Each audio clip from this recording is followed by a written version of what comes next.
अब मैं भारत के माननीय उपराष्ट्रपति जी एवं माननीय सभापति राज्यसभा श्री जगदीप धनखड़ जी के शुभकामना संदेश पाठ के लिए आमंत्रित करना चाहता हूं माननीय उपसभापति राज्यसभा श्री हरिवंश जी को।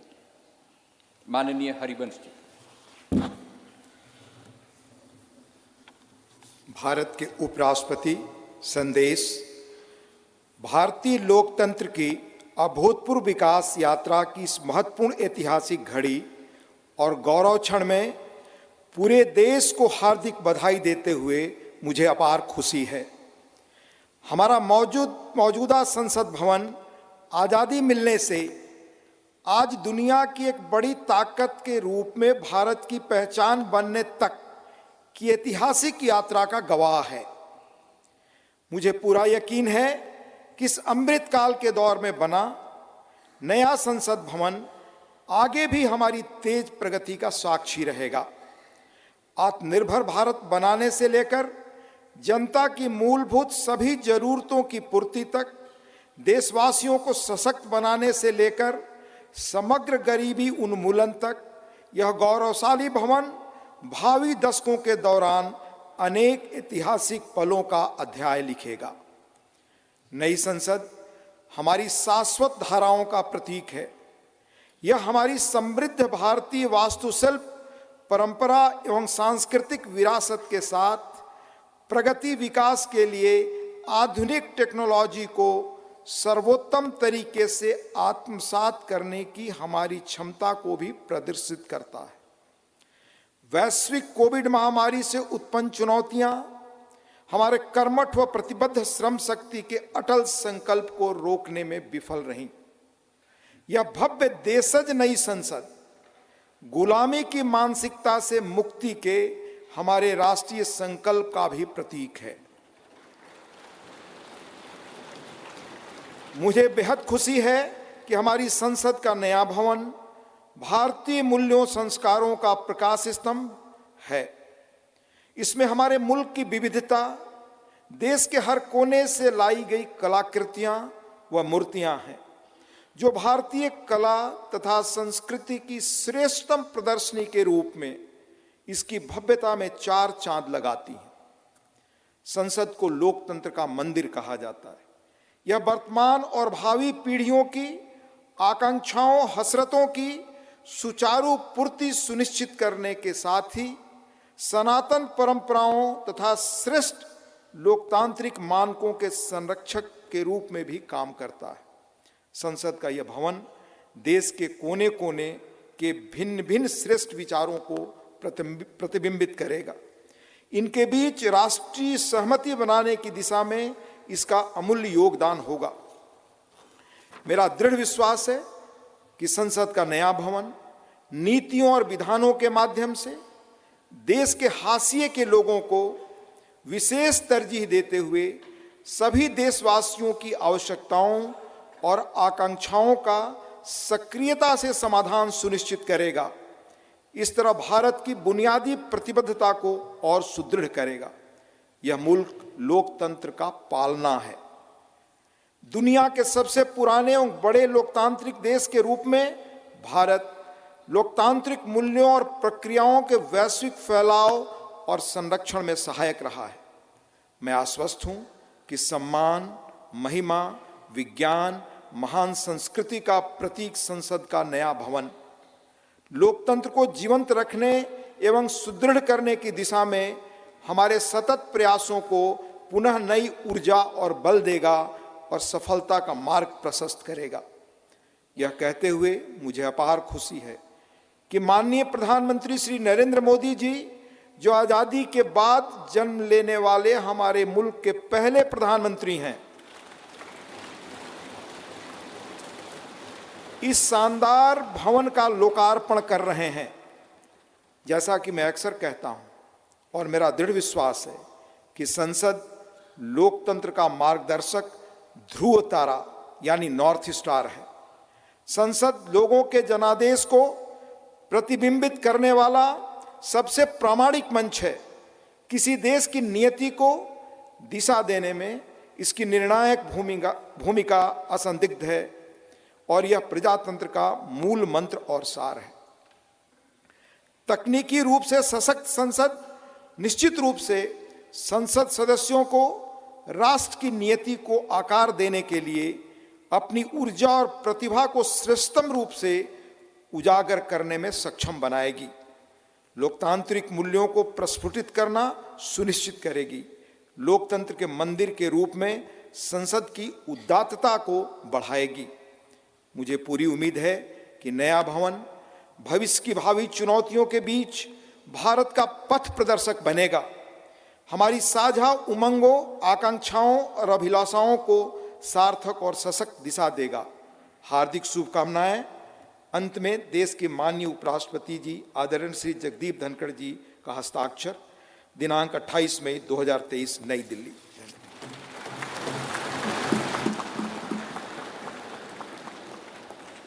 शुभकामना संदेश हेतु माननीय उपराष्ट्रपति महोदय का आभार।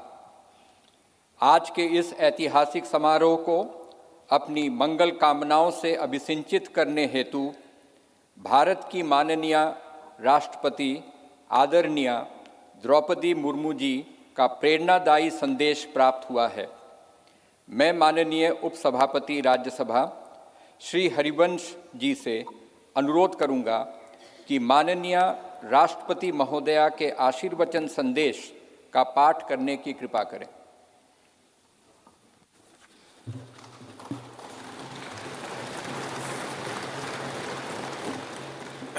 राष्ट्रपति भारत गणतंत्र संदेश।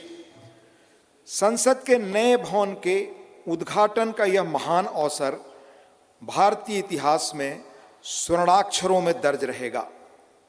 इस अवसर पर यह संदेश प्रेषित करते हुए मुझे अपार प्रसन्नता हो रही है।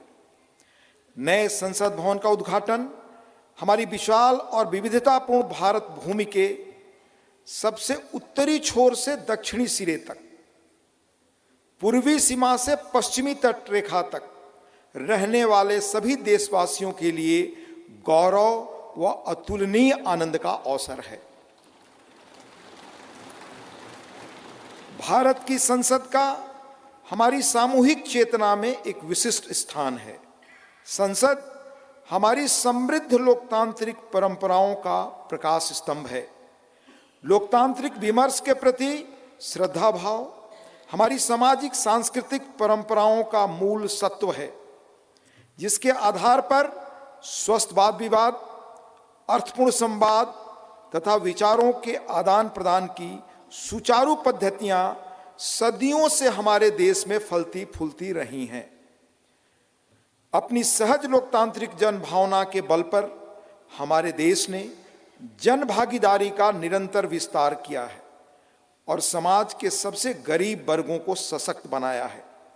साथ ही एक ऐसे वातावरण का सृजन किया है जो सभी व्यक्तियों को, चाहे उनके जीवन की शुरुआत अभावों और चुनौतियों के बीच क्यों न हुई हो, विभिन्न क्षेत्रों में नेतृत्व के शिखर तक पहुंचने में सक्षम बनाता है। बीते 7 दशकों के दौरान हमारी संसद अनेक परिवर्तनकारी विधायी प्रयासों की धूरी रही है। संसद ने ऐसे कई बदलाव किए हैं जिनसे हमारे करोड़ों देशवासियों के जीवन को संवारना संभव हो सका है।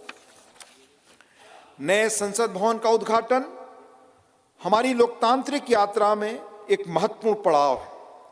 आजादी का अमृत महोत्सव के दौरान हो रहा यह महत्वपूर्ण आयोजन हमारी लोकतांत्रिक परंपराओं के संरक्षण और विस्तार के प्रति हमारी प्रतिबद्धता का जीवंत प्रमाण है। यह हमारे देशवासियों की सामूहिक आशाओं व आकांक्षाओं से आलोकित उज्जवल भविष्य की दिशा में हमारे राष्ट्र को अग्रसर करने की ऊर्जा प्रदान करता है। हमारे संविधान के शिल्पकारों ने एक ऐसे राष्ट्र की परिकल्पना की थी जिसका स्वरूप लोकतांत्रिक पद्धति से चुने गए प्रतिनिधियों से बनी संसद के विधायी विवेक के आधार पर निर्मित होगा। इसलिए मुझे इस बात पर गहरा संतोष है कि संसद के विश्वास के प्रतीक प्रधानमंत्री इस भवन का उद्घाटन कर रहे हैं।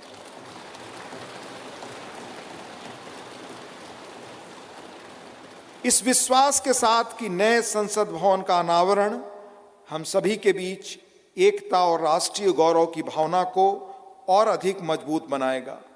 मैं उन लोगों की हृदय से सराहना करती हूं जिन्होंने हमारे महान लोकतंत्र के जीवंत प्रतीक इस भवन का निर्माण कार्य संपन्न करने के लिए दिन रात अथक परिश्रम किया।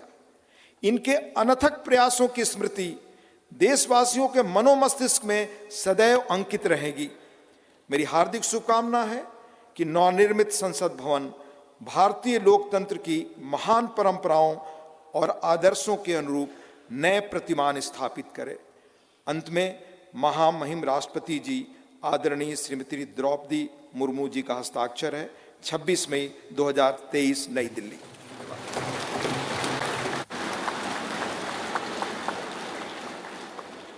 माननीय राष्ट्रपति महोदया का शुभकामना संदेश हेतु आभार। भारतवर्ष लोकतंत्र की जननी है। हर भारतवासी युग युगांतर से हमारी समृद्ध लोकतांत्रिक विरासत का संवाहक रहा है। प्रत्येक भारतीय नागरिक के मानस पटल पर भारत की संसद इन शाश्वत एवं जीवंत आस्थाओं का स्पंदन केंद्र के रूप में अंकित है। भारत की संसद की सशक्त धुरी के रूप में लोकसभा के माननीय अध्यक्ष की भूमिका सर्वमान्य है। मैं लोकसभा के माननीय अध्यक्ष आदरणीय श्री ओम बिरला जी से निवेदन करता हूं कि वे कृपया इस सभा को संबोधित करने की कृपा करें। माननीय अध्यक्ष लोकसभा श्री ओम बिरला जी।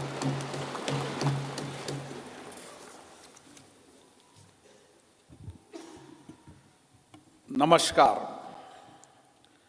भारत की लोकतांत्रिक आस्था के प्रतीक हमारी संसद के इस नवनिर्मित भवन में के लोकार्पण समारोह में भारत के यशस्वी प्रधानमंत्री माननीय नरेंद्र मोदी जी, राज्यसभा के उपसभापति डॉक्टर हरवंश जी, गणमान्य अतिथिगण, देवियों और सज्जनों, मैं आप सभी का हार्दिक स्वागत करता हूं, अभिनंदन करता हूं। आजादी के अमृत काल में संपूर्ण राष्ट्र आज इस महत्वपूर्ण और ऐतिहासिक पल का साक्षी बन रहा है। मैं माननीय प्रधानमंत्री जी को साधुवाद देता हूं, जिनके दृढ़ संकल्प और प्रेरक मार्गदर्शन से संसद का यह नया भवन 2.5 वर्ष से भी कम अवधि में बनकर तैयार हुआ। मैं उन हजारों श्रमिक भाई बहनों को नमन करता हूं, जिनकी निरंतर श्रम साधना और कठिन परिश्रम से ये भागीरथ प्रयास पूरा हुआ। कोविड महामारी के कठिन समय में हमारे श्रमिकों ने अपने कर्तव्यों के प्रति अद्भुत समर्पण दिखाया, जिसके कारण राष्ट्र का ये सामूहिक संकल्प सिद्ध हुआ। जनप्रतिनिधि जनहित और जनता का सेवा भाव के रूप में काम करते हैं। पिछले 7 दशकों से संसद के अंदर हमारे विद्वान नेताओं और सांसदों की उत्कृष्ट चर्चा और संवाद से जनता की समस्याओं का समाधान किया गया और महत्वपूर्ण कानून भी बनाए, जिससे लोगों के सामाजिक आर्थिक जीवन में व्यापक परिवर्तन हुआ। हमारा लोकतंत्र और अधिक सशक्त हुआ। इस अवसर पर मैं उन सब का भी आभार व्यक्त करता हूं। लोकसभा में मेरे पूर्ववर्ती अध्यक्ष ने सदन की गरिमा और प्रतिष्ठा बढ़ाने में समर्पित भाव से योगदान दिया, उनका भी मैं साधुवाद व्यक्त करता हूं। भारत विश्व का प्राचीनतम लोकतंत्र है। संपूर्ण विश्व में लोकतंत्र की जननी के रूप में हमारी पहचान है। संसदीय लोकतंत्र की इस यात्रा में हमने सदनों की अच्छी परंपराएं और परिपाटियां स्थापित की है। हमारी निर्वाचन प्रक्रिया के कुशल, पारदर्शी एवं विश्वसनीय प्रबंधन के कारण लोगों का विश्वास लोकतंत्र के प्रति और बढ़ा है। इस अमृत काल में भारत की प्रतिष्ठा विश्व में बढ़ी है, सम्मान बढ़ा है। आज लोकतांत्रिक मूल्यों के साथ साथ वैश्विक चुनौतियों के समाधान के लिए विश्व भारत की ओर देखता है। भारत की संसद लोकतांत्रिक व्यवस्था का सर्वोच्च केंद्र है। लोकतांत्रिक प्रक्रियाओं में जनता की बढ़ती भागीदारी इस सत्य को रेखांकित करती है। लोकतंत्र हमारे इतिहास की बहुमूल्य धरोहर है। लोकतंत्र हमारे वर्तमान की ताकत है। लोकतंत्र हमारे स्वर्णिम भविष्य का आधार है। हमारी संसद घरेलू और वैश्विक चुनौतियों को अवसर में बदलने का सामर्थ्य रखती है। विविधता में एकता भारत की शक्ति है। ये शक्ति संसद में भी दृष्टिगत होती है, जहां क्षेत्रीय तथा विचारधाराओं की भिन्नता के बावजूद सांसदगण राष्ट्रहित के विषयों पर एक स्वर में अपनी बात को रखते हैं। यही हमारी लोकतंत्र की ताकत है।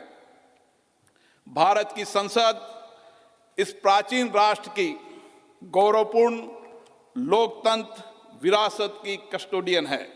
हमारा वर्तमान संसद भवन भारत की स्वतंत्रता प्राप्ति तथा संविधान निर्माण से लेकर अनेक ऐतिहासिक घटनाओं का साक्षी रहा है। इसलिए अपनी इस अनमोल धरोहर को संभाल कर रखना भी हमारा दायित्व है। पिछले वर्षों में पक्ष विपक्ष के मान्य सदस्यों ने कई अवसरों पर संसद के नए भवन के निर्माण की आवश्यकताओं को महसूस किया था। इसी परिप्रेक्ष्य में राज्यसभा और लोकसभा दोनों सदनों ने माननीय प्रधानमंत्री जी से संसद का नया भवन बनाने का आग्रह किया। मैं प्रधानमंत्री जी का पुनः आभार व्यक्त करता हूं, जिन्होंने माननीय सदस्यों की भावनाओं का सम्मान करते हुए इस आग्रह को तत्काल स्वीकार किया और इतने कम समय में इसको साकार भी कर दिया।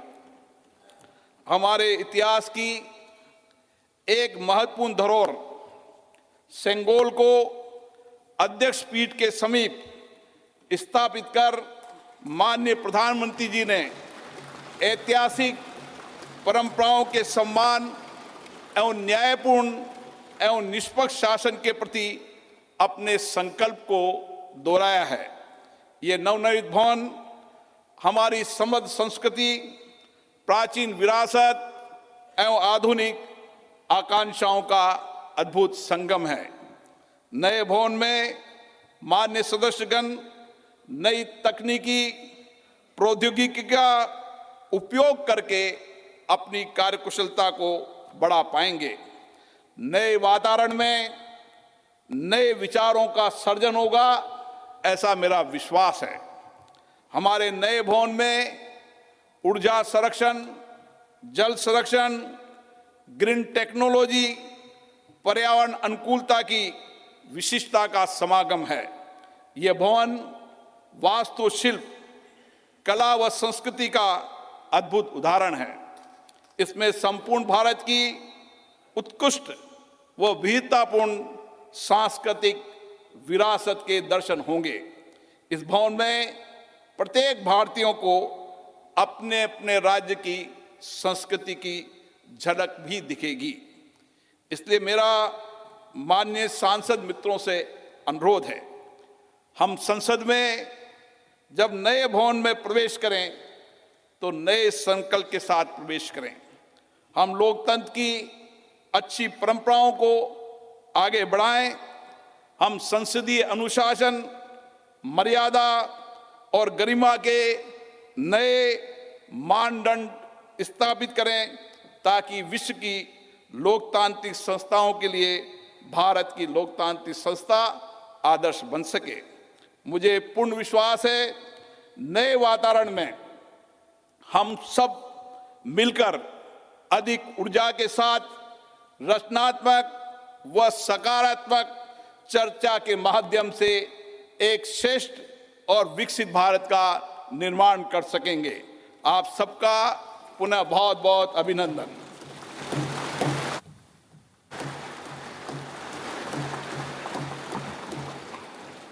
धन्यवाद। लोकसभा के माननीय अध्यक्ष महोदय, आज के इस ऐतिहासिक अवसर पर भारत के डाक विभाग ने स्मारक डाक टिकट जारी करने का निर्णय लिया है। मैं माननीय प्रधानमंत्री जी से अनुरोध करूंगा कि वे स्मारक डाक टिकट जारी करने की कृपा करें।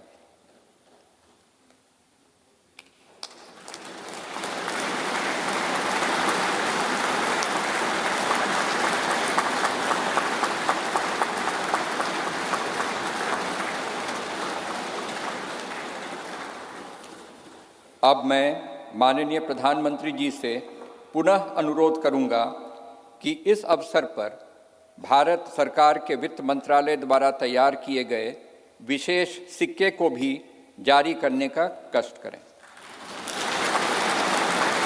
मैं सभी गणमान्य अतिथियों को अवगत करा दूं कि 75 रुपये का यह स्मारक सिक्का भारत सरकार के कोलकाता टकसाल ने चांदी, तांबा, निकेल एवं जिंक धातुओं के मिश्रण से तैयार किया है।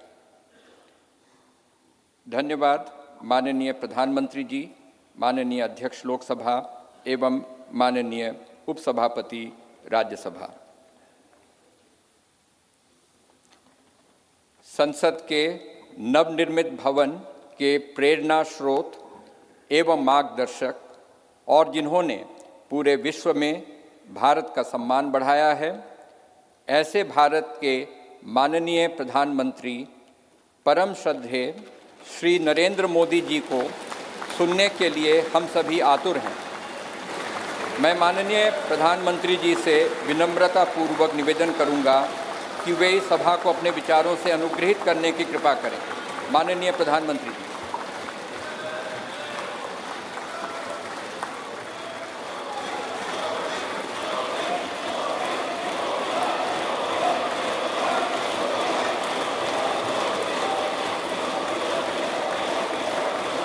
लोकसभा के स्पीकर आदरणीय श्री ओम बिरला जी, राज्यसभा के उपसभापति श्री हरिवंश जी, माननीय सांसदगण, सभी वरिष्ठ जनप्रतिनिधि, विशिष्ट अतिथि, अन्य सभी महानुभाव और मेरे प्यारे देशवासियों, हर देश की विकास यात्रा में कुछ पल ऐसे आते हैं जो हमेशा के लिए अमर हो जाते हैं।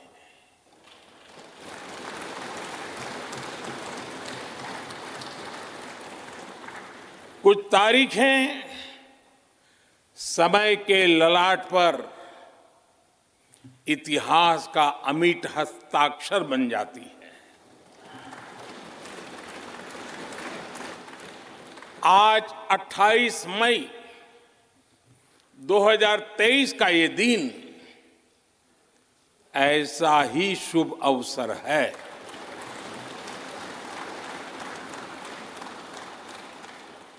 देश आजादी के 75 वर्ष होने पर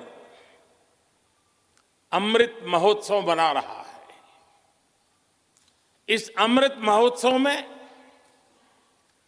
भारत के लोगों ने अपने लोकतंत्र को संसद के इस नए भवन का उपहार दिया है।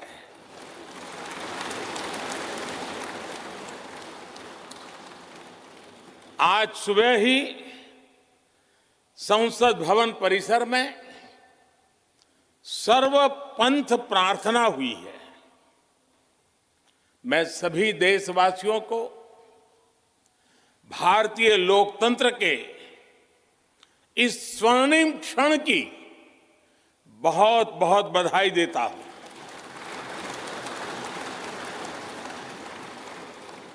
साथियों, ये सिर्फ एक भवन नहीं है, ये 140 करोड़ भारतवासियों की आकांक्षाओं और सपनों का प्रतिबिंब है।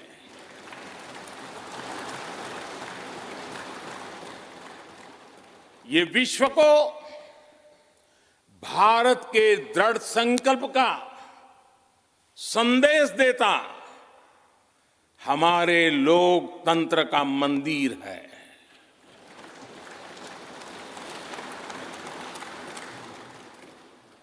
ये नया संसद भवन योजना को यथार्थ से, नीति को निर्माण से, इच्छा शक्ति को क्रिया शक्ति से, संकल्प को सिद्धि से जोड़ने वाली अहम कड़ी साबित होगा। ये नया भवन हमारे स्वतंत्रता सेनानियों के सपनों को साकार करने का माध्यम बनेगा।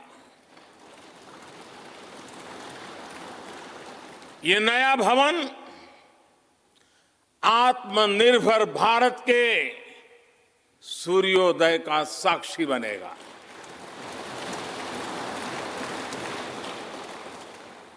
ये नया भवन विकसित भारत के संकल्पों की सिद्धि होते हुए देखेगा। ये नया भवन नूतन और पुरातन के सह अस्तित्व का भी आदर्श है। साथियों, नए रास्तों पर चलकर ही नए प्रतिमान गढ़े जाते हैं।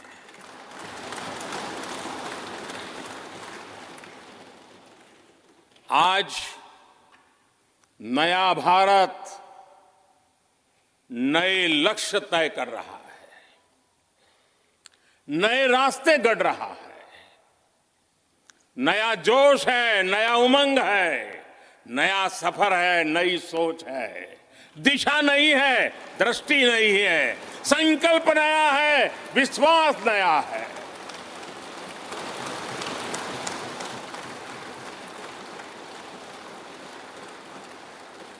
और आज फिर एक बार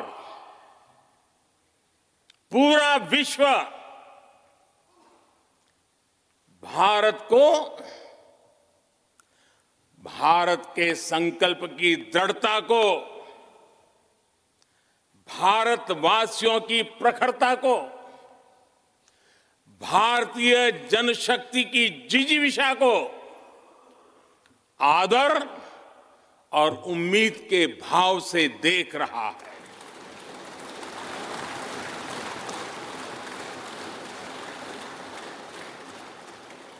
जब भारत आगे बढ़ता है तो विश्व आगे बढ़ता है।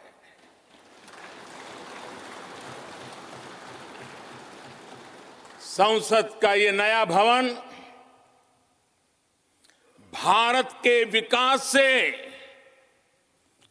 विश्व के विकास का भी आह्वान करेगा।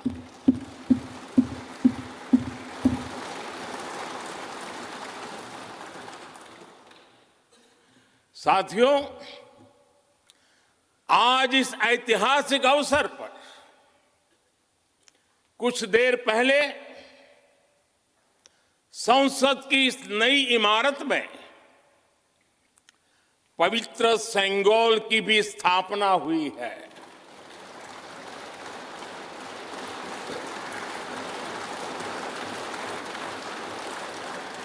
महान चोल साम्राज्य में सेंगोल को कर्तव्य पथ का, सेवा पथ का, राष्ट्र पथ का प्रतीक माना जाता था। राजा जी और आदीनम के संतों के मार्गदर्शन में यही सेंगोल सत्ता के हस्तांतरण का प्रतीक बना था। तमिलनाडु से विशेष तौर पर आए हुए आदीनम के संत आज सुबह संसद भवन में हमें आशीर्वाद देने उपस्थित हुए थे। मैं उन्हें पुनः श्रद्धापूर्वक नमन करता हूं। उनके ही मार्गदर्शन में लोकसभा में ये पवित्र सेंगोल स्थापित हुआ है। पिछले दिनों मीडिया में इसके इतिहास से जुड़ी बहुत सारी जानकारी उजागर हुई है। मैं इसके विस्तार में नहीं जाना चाहता हूं, लेकिन मैं मानता हूं ये हमारा सौभाग्य है कि इस पवित्र सेंगोल को हम उसकी गरिमा लौटा सके हैं, उसकी मान मर्यादा लौटा सके। जब भी इस संसद भवन में कार्यवाही शुरू होगी, ये सेंगोल हम सभी को प्रेरणा देता रहेगा। साथियों, भारत एक लोकतांत्रिक राष्ट्र ही नहीं बल्कि लोकतंत्र की जननी भी है, मदर ऑफ डेमोक्रेसी भी है। भारत आज वैश्विक लोकतंत्र का भी बहुत बड़ा आधार है। लोकतंत्र हमारे लिए सिर्फ एक व्यवस्था नहीं, एक संस्कार है, एक विचार है, एक परंपरा है। हमारे वेद हमें सभाओं और समितियों के लोकतांत्रिक आदर्श सिखाते हैं। महाभारत जैसे ग्रंथों में गणों और गणतंत्रों की व्यवस्था का उल्लेख मिलता है। हमने वैशाली जैसे गणतंत्रों को जीकर दिखाया है। हमने भगवान बसवेश्वर के अनुभव मंटपा को अपना गौरव माना है। तमिलनाडु में मिला 900 ईस्वी का शिलालेख आज भी हर किसी को हैरान कर देता है। हमारा लोकतंत्र ही हमारी प्रेरणा है। हमारा संविधान ही हमारा संकल्प है। इस प्रेरणा, इस संकल्प की सबसे श्रेष्ठ प्रतिनिधि अगर कोई है तो ये हमारी संसद है। और ये संसद देश की जिस समृद्ध संस्कृति का प्रतिनिधित्व करती है, उसका उद्घोष करती है। शेते निपद्यमानस्य, शेते निपस्य मानस्य चराति चरत भगः, चरैवेति चरैवेति चरैवेति।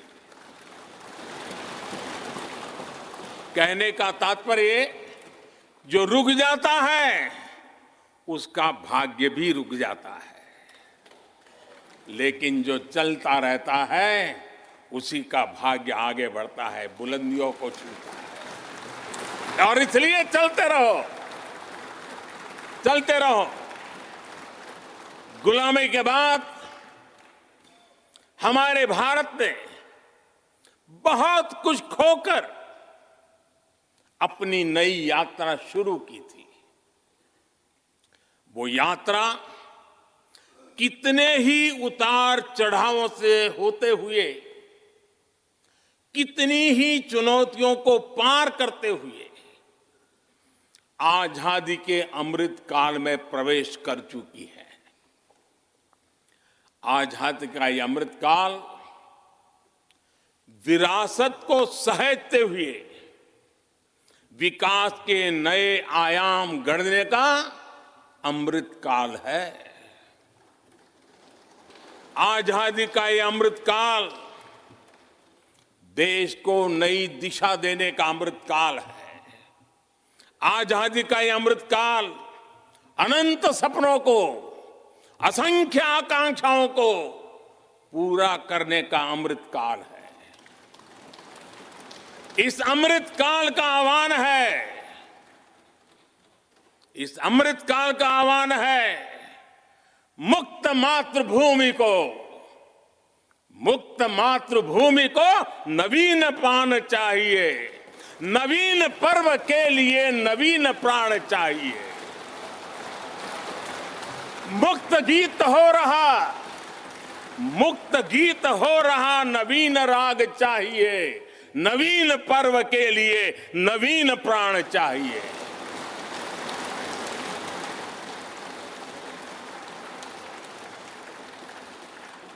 और इसलिए भारत के भविष्य को उज्जवल बनाने वाली इस कार्यस्थली को भी उतना ही नवीन होना चाहिए, आधुनिक होना चाहिए। साथियों, एक समय था जब भारत दुनिया के सबसे समृद्ध और वैभवशाली राष्ट्रों में गिना जाता था। भारत के नगरों से लेकर महलों तक, भारत के मंदिरों से लेकर मूर्तियों तक, भारत का वास्तु भारत की विशेषज्ञता का उद्घोष करता था। सिंधु सभ्यता के नगर नियोजन से लेकर मौर्यकालीन स्तंभों और स्तूपों तक, चोल शासकों के बनाए भव्य मंदिरों से लेकर जलाशयों और बड़े बांधों तक भारत का कौशल विश्व भर से आने वाले यात्रियों को हैरान कर देता था। लेकिन सैकड़ों साल की गुलामी ने हमसे हमारा ये गौरव छीन लिया। एक ऐसा भी समय आ गया जब हम दूसरे देशों में हुए निर्माण को देखकर मुग्ध होने लग गए। 21वीं सदी का नया भारत, बुलंद हौसले से भरा हुआ भारत, अब गुलामी की उस सोच को पीछे छोड़ रहा है। आज भारत प्राचीन कला की उस गौरवशाली धारा को एक बार फिर अपनी तरफ मोड़ रहा है और संसद की ये नई इमारत इस प्रयास का जीवंत प्रतीक बनी है। आज नए संसद भवन को देखकर हर भारतीय गौरव से भरा हुआ है। इस भवन में विरासत भी है, वास्तु भी है, इसमें कला भी है, कौशल भी है, इसमें संस्कृति भी है और संविधान के स्वर भी है। आप देख रहे हैं कि लोकसभा का आंतरिक हिस्सा, यहां भी देखिए, यहां भी देखिए, राष्ट्रीय पक्षी मोर पर आधारित है। राज्यसभा का आंतरिक हिस्सा राष्ट्रीय फूल कमल पर आधारित है और संसद के प्रांगण में हमारा राष्ट्रीय वृक्ष बरगद भी है। हमारे देश के अलग अलग हिस्सों की जो विविधता है, इस नए भवन ने उन सबको समाहित किया है। इसमें राजस्थान से लाए गए ग्रेनाइट और बलुआ पत्थर लगाए गए हैं। ये जो लकड़ी का काम आप देख रहे हैं ना, वो महाराष्ट्र से आई है। यूपी में भदोही के कारीगरों ने इसके लिए अपने हाथ से कालीनों को बुना है। एक तरह से इस भवन के कण कण में हमें एक भारत श्रेष्ठ भारत की भावना के दर्शन। साथियों, संसद के पुराने भवन में सभी के लिए अपने कार्यों को पूरा करना कितना मुश्किल हो रहा था, ये हम सभी जानते हैं। टेक्नोलॉजी से जुड़ी समस्याएं थी, बैठने की जगह से जुड़ी चुनौती थी। इसलिए ही बीते 1.5-2 दशकों से ये चर्चा लगातार हो रही थी कि देश को एक नए संसद भवन की आवश्यकता है। और हमें ये भी देखना होगा कि आने वाले समय में सीटों की संख्या बढ़ेगी, सांसदों की संख्या बढ़ेगी, वो लोग कहां बैठते हैं? और इसलिए ये समय की मांग थी कि संसद की नई इमारत का निर्माण किया जाए। और मुझे खुशी है कि भव्य इमारत आधुनिक सुविधाओं से पूरी तरह लैस है। आप देख रहे हैं कि इस समय भी इस हॉल में सूरज का प्रकाश सीधे आ रहा है। बिजली कम से कम खर्च हो, हर तरफ लेटेस्ट टेक्नोलॉजी वाले गैजेट्स हों, इन सभी का इसमें पूरा ध्यान रखा गया है। साथियों, आज सुबह ही मैं इस संसद भवन को बनाने वाले श्रमिकों के एक समूह से मिला हूं। इस संसद भवन ने करीब 60,000 श्रमिकों को रोजगार देने का भी काम किया है। उन्होंने इस नई इमारत के लिए अपना पसीना बहाया है। मुझे खुशी है कि इनके श्रम को समर्पित एक डिजिटल गैलरी भी संसद में बनाई गई है और विश्व में शायद ये पहली बार हुआ होगा। संसद के निर्माण में अब उनका योगदान भी अमर हो गया है। साथियों, कोई भी एक्सपर्ट अगर पिछले 9 वर्षों का आकलन करे तो पाएगा कि ये 9 साल भारत में नव निर्माण के रहे हैं, गरीब कल्याण के रहे हैं। आज हमें संसद की नई इमारत के निर्माण का गर्व है, तो मुझे पिछले 9 साल में गरीबों के 4 करोड़ घर बनने का भी संतोष है। आज जब हम इस भव्य इमारत को देखकर अपना सर ऊंचा कर रहे हैं, तो मुझे पिछले 9 साल में बने 11 करोड़ शौचालयों का भी संतोष है, जिन्होंने महिलाओं की गरिमा की रक्षा की, उनका सर ऊंचा कर दिया। आज जब हम इस संसद भवन में सुविधाओं की बात कर रहे हैं, तो मुझे संतोष है कि पिछले 9 साल में हमने गांवों को जोड़ने के लिए 4 लाख किलोमीटर से भी ज्यादा सड़कों का निर्माण किया।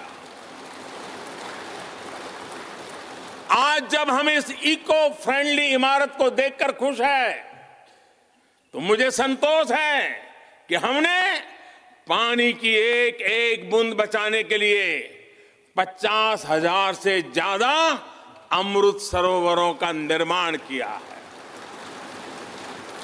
आज जब हम इस नए संसद भवन की लोकसभा और राज्यसभा को देखकर उत्सव मना रहे हैं, तो मुझे संतोष है कि हमने देश में 30,000 से ज्यादा नए पंचायत भवन भी बनाए हैं।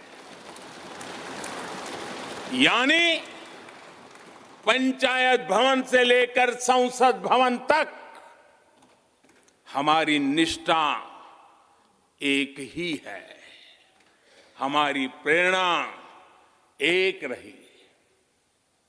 देश का विकास, देश के लोगों का विकास।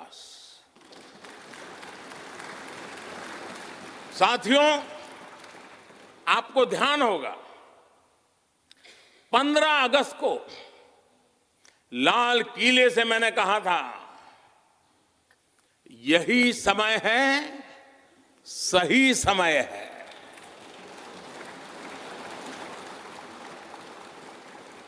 हर देश के इतिहास में ऐसा समय आता है जब देश की चेतना नए सिरे से जागृत होती है। भारत में आजादी के 25 साल पहले, 47 के पहले 25 साल याद कीजिए, आजादी के 25 साल पहले ऐसा ही समय आया था। गांधी जी के असहयोग आंदोलन ने पूरे देश को एक विश्वास से भर दिया था। गांधी जी ने स्वराज के संकल्प से हर भारतवासी को जोड़ दिया था। ये वो दौर था जब हर भारतीय आजादी के लिए जी जान से जुट गया था। इसका नतीजा हमने 1947 में भारत की आजादी के तौर पर देखा। आजादी का ये अमृत काल भी भारत के इतिहास का ऐसा ही पड़ाव है। आज से 25 साल बाद भारत अपनी आजादी के 100 वर्ष पूरे करेगा। हमारे पास भी 25 वर्ष का अमृत कालखंड है। इन 25 वर्षों में हमें मिलकर भारत को विकसित राष्ट्र बनाना है।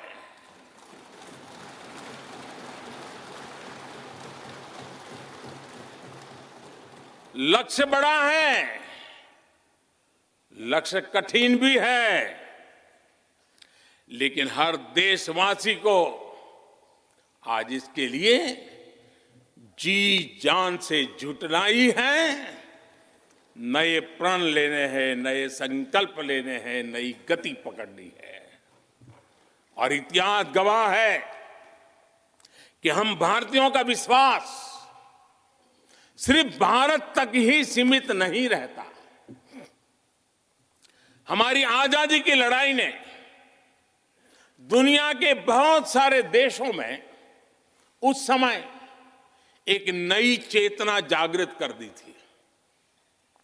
हमारी आजादी की लड़ाई से भारत तो आजाद हुआ ही, साथ ही कई देश आजादी की राह पर चल पड़े।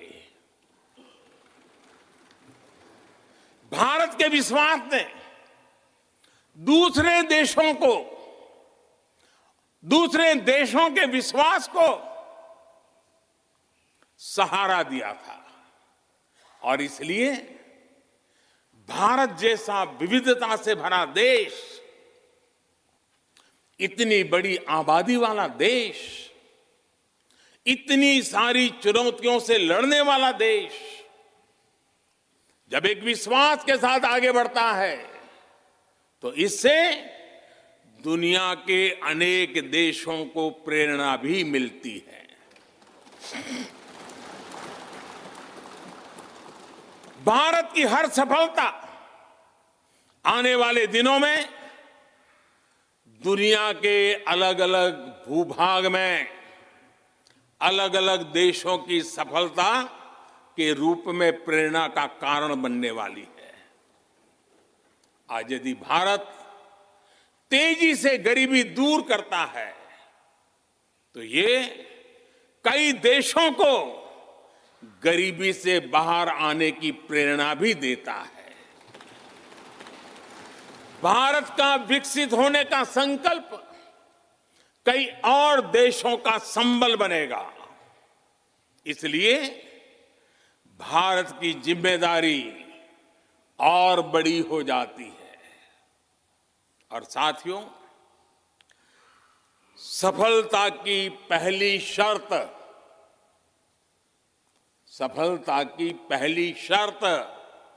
सफल होने का विश्वास ही होती है।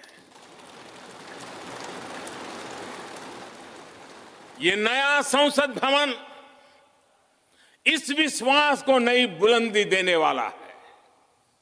ये विकसित भारत के निर्माण में हम सभी के लिए नई प्रेरणा बनेगा। ये संसद भवन हर भारतीय के कर्तव्य भाव को जागृत करेगा। मुझे विश्वास है इस संसद में जो जनप्रतिनिधि बैठेंगे वे नई प्रेरणा के साथ लोकतंत्र को नई दिशा देने का प्रयास करेंगे।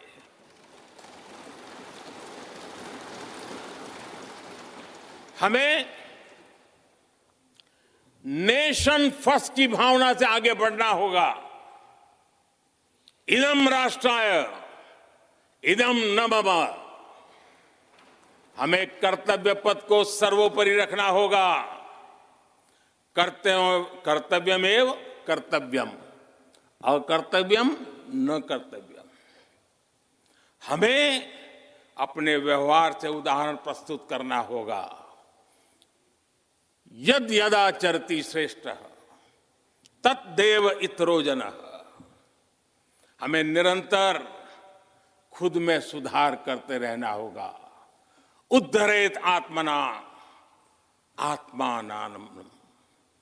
हमें अपने नए रास्ते खुद बनाने होंगे। अपदीवो भवः।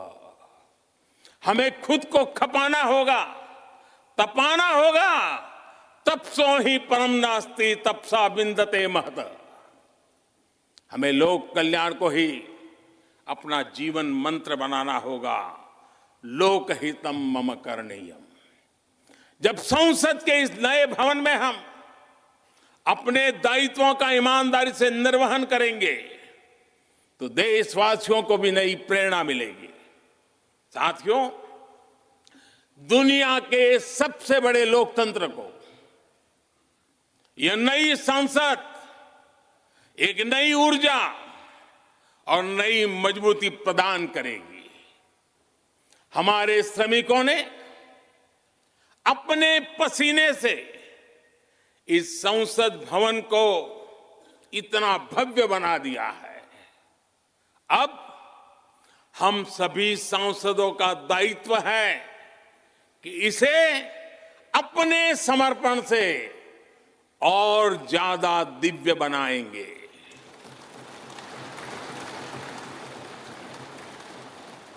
एक राष्ट्र के रूप में हम सभी 140 करोड़ भारतीयों का संकल्प ही इस नई संसद की प्राण प्रतिष्ठा है।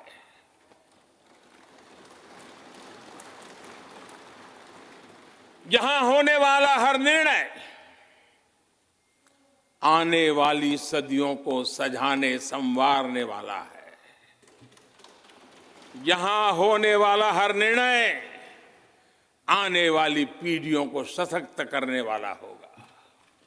यहां होने वाला हर निर्णय भारत के उज्ज्वल भविष्य का आधार बनेगा।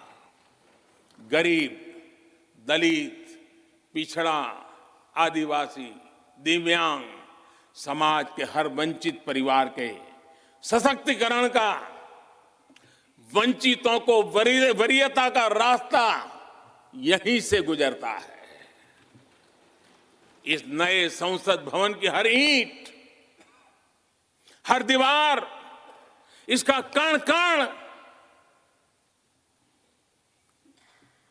गरीब के कल्याण के लिए समर्पित है।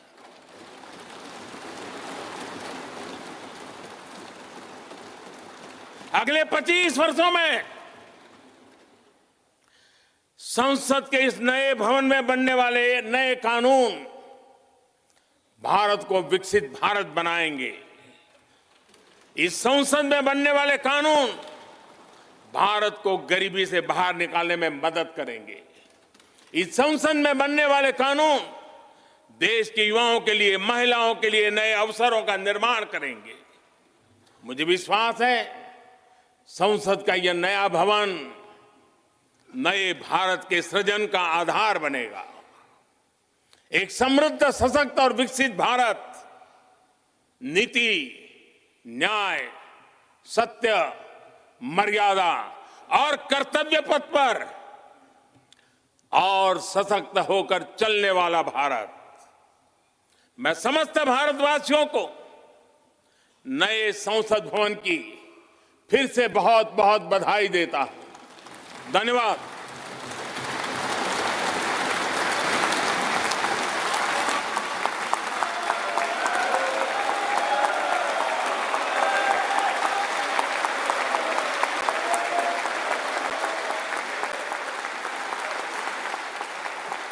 धन्यवाद माननीय प्रधानमंत्री जी। गणमान्य अतिथिगण, भारत की संसद के नवनिर्मित भवन के लोकार्पण का कार्यक्रम अब यहीं समाप्त होता है।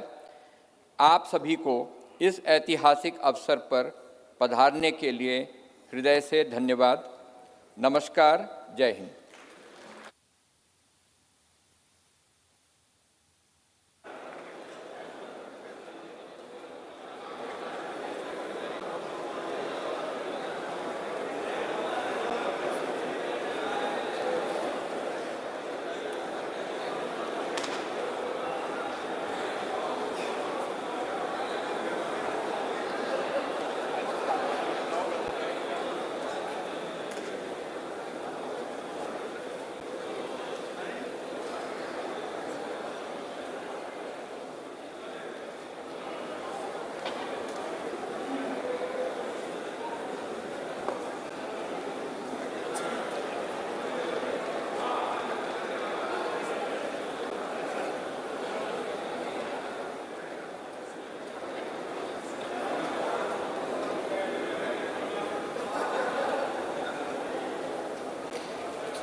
the gathering after the inauguration of new parliament. As you can look at your TV screens, dignitaries assembled in the Lok Sabha of Parliament's new building, a place where we heard Prime Minister's address and the message from the President and Vice President of India as well on this occasion. The Prime Minister very aptly described the new building of the Parliament House as a reflection of aspirations and expectations of all Indians, clearly underlining that the new building of the Parliament will become the witness to the rise of a self-reliant India. How this building will now witness new laws, new policies being debated, discussed and passed for the welfare of common Indians, and also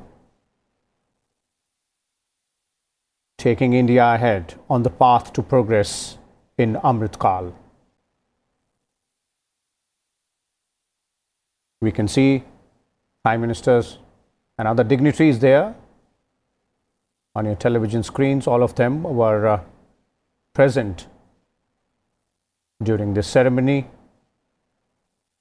Prime Minister accompanied by Lok Sabha Speaker Om Birla and Deputy Chairman of Rajya Sabha Harivansh. Now moving out of the new building of Parliament, which was inaugurated today,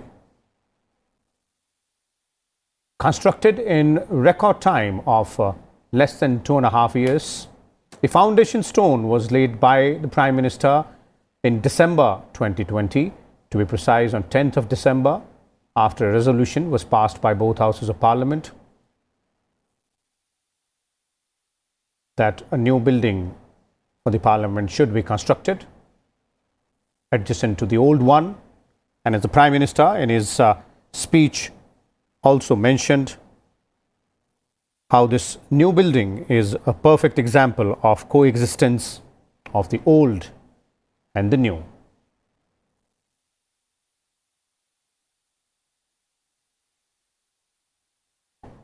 Customary group photographs with the Prime Minister, a historic occasion indeed,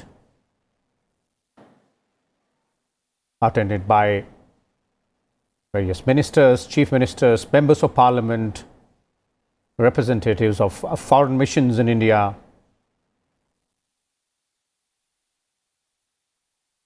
and other dignitaries also.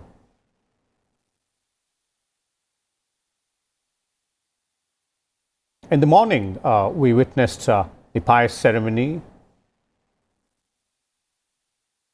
where the Prime Minister was handed over Sengol,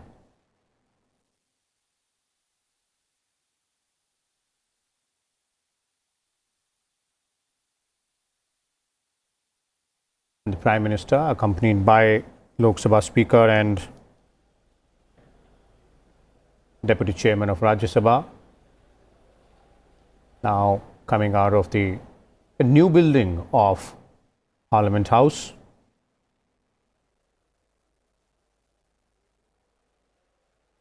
Approximately 29 months is the time which was taken by the various agencies involved in the construction of the new building of Parliament House. And as the Prime Minister in his address also pointed out, that this entire process of the construction of new Parliament building gave employment to approximately 60,000 workers. And a digital gallery dedicated to these workers has also been built. In fact, the Prime Minister met a select group of these construction workers in the morning today, expressing his gratitude and thank. Taking this thought forward, the Prime Minister in his address just a short while back also pointed out to the members of Parliament that it is now their responsibility to carry forward the legacy or built a new legacy on this new building of Parliament House through fruitful debate, discussions and passing of various bills, legislations, policy matters as well, which will then further the progress of India as a self-reliant nation.